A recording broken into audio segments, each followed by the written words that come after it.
Ini dalilnya semua kita sudah tahu tentunya, surah Al-Asr. Nah, ini semua insya Allah umat Islam hafal karena pendeknya surah ini ya. 3 ayat, surah nomor 103. A'udzu billahi minasyaitonir rajim. Wal 'asr, demi masa waktu yang kalian lalui di dunia. Innal insana lafi khusr, semua manusia pasti melalui kerugian. Illa alladzina amanu wa amilus shalihat, kecuali orang yang beriman dan beramal saleh. Itu tidak akan melalui kerugian. Allah akan berikan dia jalan keluar dari masalahnya, dan kalaupun sampai ada sesuatu masalah atau program atau proyek dia tidak dapat, berarti baik buat dia. Pasti itu, tidak mungkin tidak. Allah selamatkan dia. Wa tawasaw bil haqqi wa tawasaw bis sabr. Maka saling mewasiatkanlah kebaikan ini dan kebenaran ini, dan saling mewasiatkanlah agar sabar selama hidup di dunia, karena kalian akan menuju ke akhirat. Saya kasih contoh teman-teman, ada satu doktor ngajar di Ummul Qura, Dr. Muhammad, semoga Allah jaga beliau. Saya pernah mendengarkan salah satu kaset ceramahnya luar biasa gitu. Dia kasih contoh, dia bilang ada seseorang, jazakallah khair, ada seseorang di Saudi, teman dia, salehnya luar biasa ibadahnya. Dia bilang sholat malamnya gak kehilangan, sholat 5 waktu selalu on time, selalu menjaga istiqomah di jalan Allah, halal halal, haram haram. Satu waktu dia lamar seorang wanita dan diterima lamarannya. Pada saat sudah mau menikah, gitu kan, kurang lebih ditentukan jadwal, kalau saya tidak salah itu 3 bulan dari waktu itu akan menikah. 2 bulan atau 1 bulan sebelum pernikahan, tiba-tiba perempuan ini batalin pernikahan. Tiba-tiba batal pernikahan, nggak jadi nikah. Laki-laki ini bertanya kepada calon mertuanya, ada apa? Saya juga nggak tahu. Ditanya perempuan ini oleh orang tuanya, kenapa nak? Malu keluarga? Enggak, pokoknya saya nggak mau nikah sama laki-laki ini. Bersikeras si perempuan tidak mau nikah. Kata Dr. Muhammad, dia bilang, saya setiap kali ketemu sama teman saya ini, teman saya selalu berdoa. Saya dengar doanya, ya Allah kembalikan wanita ini pada saya suka sama dia. Luar biasa merengeknya sama Allah, gitu kan. Dan saya saking kesian sama dia, sampai saya mengatakan, ya Allah kabulkan buat dia. Luar biasa dia mohonnya sama Allah. Tapi uniknya kata Dr. Muhammad, enggak dikabulkan, enggak dikasih sama Allah. Sampai tiba hari H pernikahan yang ditentukan tanggalnya, perempuan ini akhirnya memang dia tunggu waktu itu, ada laki-laki lain lamar, diterima sama dia. Diterima pada saat itu. Diterima lamaran laki-laki baru. Waktu sudah menikah sama laki-laki itu, si orang soleh ini, temannya Dr. Muhammad, berhenti berdoa. Udah selesai, jadi istrinya orang, nggak boleh kita doa lagi kan. Maka Dr. Muhammad mengatakan, saya justru bertanya-tanya pada saat itu, di mana bentuk kasih sayangnya Allah kepada teman saya? Dia sudah soleh, janji Allah baik, mestinya dia dapat yang dia mau. Kenapa di sini luput? Nah ini yang saya bilang di poin ke-11, Allah selamatkan dari kerugian dan bahaya. Ternyata dia bilang, justru setelah perempuan itu nikah sama laki-laki yang jadi suaminya sekarang, saya baru tahu bentuk kasih sayangnya Allah pada teman saya.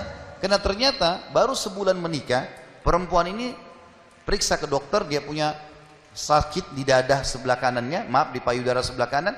Dokter memvonis kena kanker payudara yang kronis, harus dipotong. Sebulan menikah, payudara kanannya dipotong. Bulan kedua, kanker itu sudah menyebar ke payudara kiri dan dipotong dua-duanya dalam 2 bulan pernikahan. Bulan ketiga, ini kejadian nyata. Bulan ketiga, ternyata perempuan ini punya masalah di urat saraf di bagian otak belakangnya, sehingga membuat kedua matanya buta. Dan bulan keempat, wanita ini meninggal dunia. Kata dia, Dr. Muhammad bilang, subhanallah, kalau teman saya yang jadi suami dia, maka dia tidak akan menikmati pernikahan. Tapi Allah selamatkan dia dengan caranya. Jadi kadang-kadang ada yang luput dari kita. Kita sudah mohon sama Allah, Allah belum kasih. Kalau Allah tidak kasih, teman-teman, yakin itu baik buat kita. Jangan sangka buruk sama Allah. Sebaliknya, kalau kita minta sesuatu yang besar kepada Allah, tidak ada yang mustahil.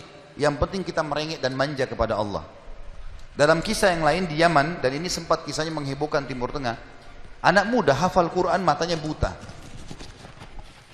Anak ini dari kecil tidak pernah sekolah, dia ditinggal di rumah, tapi orang tuanya panggilkan guru ngaji, dia hafal Quran. Satu waktu umurnya waktu mencapai sekitar 25 tahun, dia berpikir untuk menikah, punya perasaan fitrah manusia, walaupun dia tidak melihat dia ingin menikah.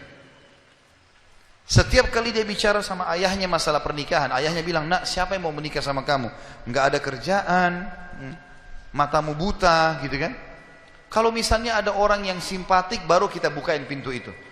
Anaknya selalu merasa terpukul. Apa yang terjadi? Dia berdoa sama Allah. Dalam kisah ini dikatakan, dia cerita tentang dirinya, dia bilang, saya berdoa selama sebulan. Sebulan penuh berdoa. Mohon-mohon sama Allah. Kasih ya Allah, nikahkan saya. Dan doanya begini, ya Allah, karuniakan saya wanita yang paling cantik di Yaman, yang paling pintar, yang paling kaya. Begitu doanya. Saya sengaja datangkan contoh pernikahan supaya tidak ngantuk ini. Langsung melotot matanya laki-laki di sini. Tapi memang kisah nyata terjadi seperti itu.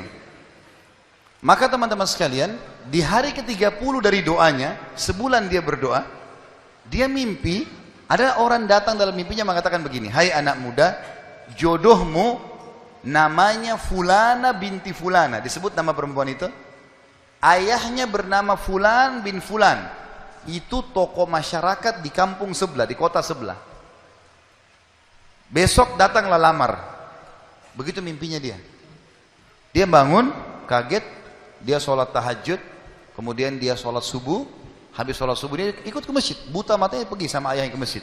Pulang dari sholat subuh dia bilang sama ayahnya, ayah, ada enggak kota di sebelah kita ini namanya kota ini? Kata ayahnya, ada. Ada enggak orang namanya Fulan bin Fulan, tokoh di situ? Kata ayahnya, ada. Ini dalam mimpi disebut ini. Dia enggak tahu kota itu, dia enggak tahu orang itu. Kata ayahnya, ada. Itu tokoh masyarakat terkenal di sana, orang kaya raya. Ada enggak anaknya namanya Fulana binti Fulana? Kata ayahnya, ada. Kata dia, lamarin buat saya, ayah.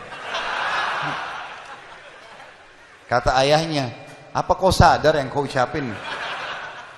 Perempuan ini terkenal karena cantiknya, kayahnya, pintarnya. Laki-laki kalau datang ditolak-tolakin sama dia. Kamu gak ada sekolah, buta mata, kita juga orang pas-pasan. Dia bilang, ayah, saya mimpi begini. Dari mana saya tahu nama kota itu? Saya gak pernah tahu. Dari mana saya tahu namanya, nama anaknya? Ini mimpi, suruh saya lamar hari ini. Ayah bilang, baiklah kalau gitu, kita coba. Tapi pertaruhkan nama keluarga ini.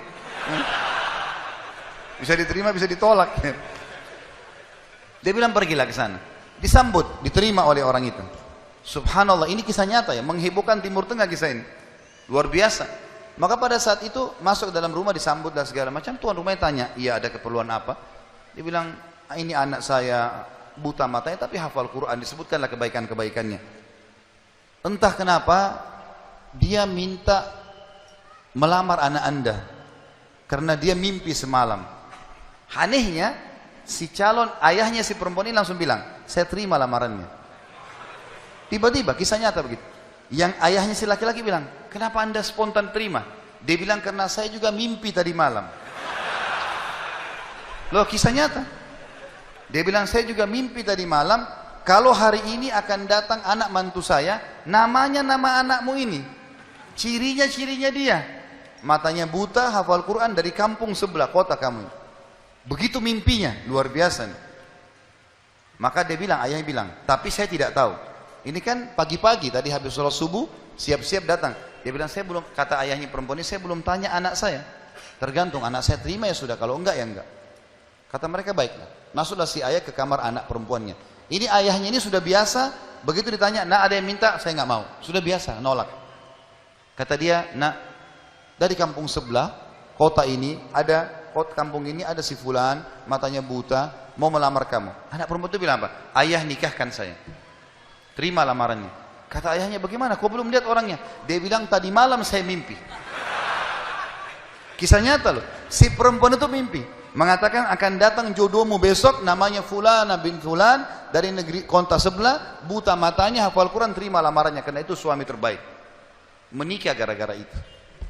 Makanya sahabat dalam berdoa. Kita ini kadang-kadang atau antum ini sering berdoa, baru 2 kali sudah ngomel sama Allah. Sebulan orang berdoa.